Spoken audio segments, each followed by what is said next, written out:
Why hello there, didn't see you come in, the Real Morgan YouTube channel. So today I have a special treat from an awesome viewer. This viewer asks, Morgan, will you be willing to do a Kingdom Rush challenge for infinity dollars?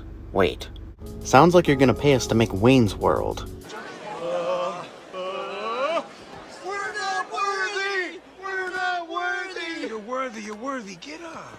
Did I say Wayne's World? I meant Kingdom Rush. Freudian slip. Get it? But here's the caveat. I cannot use a hero, nor hero spells, no gimmicks, nor lightning. And I'm gonna add no reinforcements too, because what the hey. Infinity dollars is worth it after all. So I'm gonna go ahead and attempt this with my favorite Kingdom Rush game. So can you beat Kingdom Rush Origins with just towers? Now it's time to announce my big oopsie. I failed these levels many times. And for some reason, I don't know if it was frustration or just lack of foresight, I didn't record, like, any of them, basically. So that was pretty stupid. Usually I like to show you guys the failures to really help you get hold of how difficult some of these challenges are. In this game, the lightning, at least on Steam, is so insanely good. I think it's better than meteors in the other games personally, but who knows? Who really knows? Maybe Glass Cannon Volcano, MLH Vaduke, all those guys probably know, but really, this game is a lot more difficult on hard difficulties, and it is crazy without any heroes or hero spells or lightning or reinforcements. And the reinforcements are better in this game than any other game, in my opinion. Now, playing this game, or really any game with these kind of restrictions, for veteran players like me, is really fun, actually. It brings a new life to these games that we've been playing for, 5 or 10 years at this point.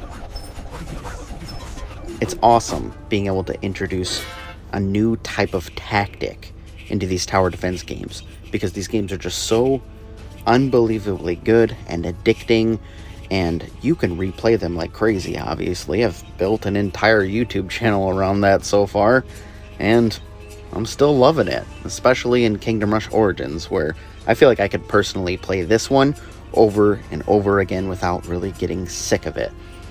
But just using towers challenges my mind in a lot of ways that I've never had to really problem solve before. You have to use barracks all the time because you don't realize how much you depend on a hero. It also makes you realize how just freaking broken the lightning is, because without it, some of these parts and some of these waves and particular enemies are really tricky. Yeah, we all rely a lot on the lightning, and probably even more on the reinforcements that you get very frequently in this game. You get the best reinforcements with good armor, good attack, ranged attack, riding freaking panthers. They're awesome. You get them every 10 seconds in this game. That's just absurd. That's one of the reasons that this game is easier than the original and Kingdom Rush Frontiers. You get the best reinforcements, and you get them very quickly, every 10 seconds, and then you have the lightning, which is just, it feels really strong. It's very good. It's awesome. Let's just be honest. And it slows down everything, which is cool. The slowing doesn't feel that great, but anyways, guys, you know the point that I'm trying to make. Not using lightning, or reinforcements, or your hero, or your hero's spell is tricky, and holy crap, very fun. It's invigorating. I'm on my toes for every single one of these levels. Now, as I mentioned earlier, I need to kind of restate what I said again. What I'm not showing you are the approximately 2, 3, 4 failures that I had on every single level, just about, except for maybe the couple easy ones. I failed all of these. Without fail, I failed all of them like at least 2 times. I would start on impossible or veteran and then work my way down, and the harder levels, actually the majority of these levels, I couldn't beat until I switched to casual. That's right.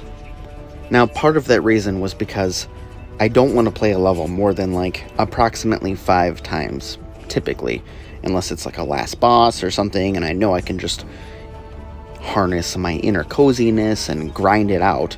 But if I'm actually going to be able to finish these challenges and not want to jump off a bridge, then I'll usually just lower the difficulty and use the best strategy that I can think of. I'm aware that there's basically an infinite amount of strategies to every single level. There's there's an insane amount of variables. It's got to be near infinite, honestly. All the different towers and different locations, building at different times, different ability paths, all that kind of stuff. So I just limited myself so that I could realistically actually complete my attempt at this challenge. So when I got to my 3rd or 4th attempt on a level, I would downgrade it to casual to see if it's possible. And we've made it this far. This is the second to last level. 2 stars. I think we've gotten 2 stars on the majority of these. Now, we're on the freaking last level, guys. This is awesome. I would totally just do this challenge again for fun. It was freaking really, really invigorating for some reason. I'm gonna have to try this in some other games too, having those heavy restrictions. But this level is surprisingly easy up until the last wave or so, as you can see. Now the golems, they're always scary. I wake up in the middle of the night sweating just thinking about those purple golems. At least they slow down while you're damaging them. That's pretty awesome. But yeah, I lean heavily toward archers in this game because archers and barracks are just the best towers ever in this game. They're amazing. But obviously archers and barracks can both have a hard time with the golems. But here we are at the boss fight with all of the restrictions. We've made it this far. I believe this attempt is on casual. Now, as I've said, this is the 3rd time I'm saying it. I failed this level approximately 4 times before this take. It's really hard to stall the boss and do a lot of damage to her when you don't have a hero. Having someone like Lynn, I mean, Lynn is just phenomenal, or Wilbur, they help a lot. So I have my barracks, my blade singers strategically placed, and we whittle her down, and we defeat her. So can you beat Kingdom Rush Origins with just towers? Abso-frickin-lutely. Thank you for the challenge. This was really fun. I'm totally gonna do this on the other games. Thanks for watching, guys. Like and subscribe or something!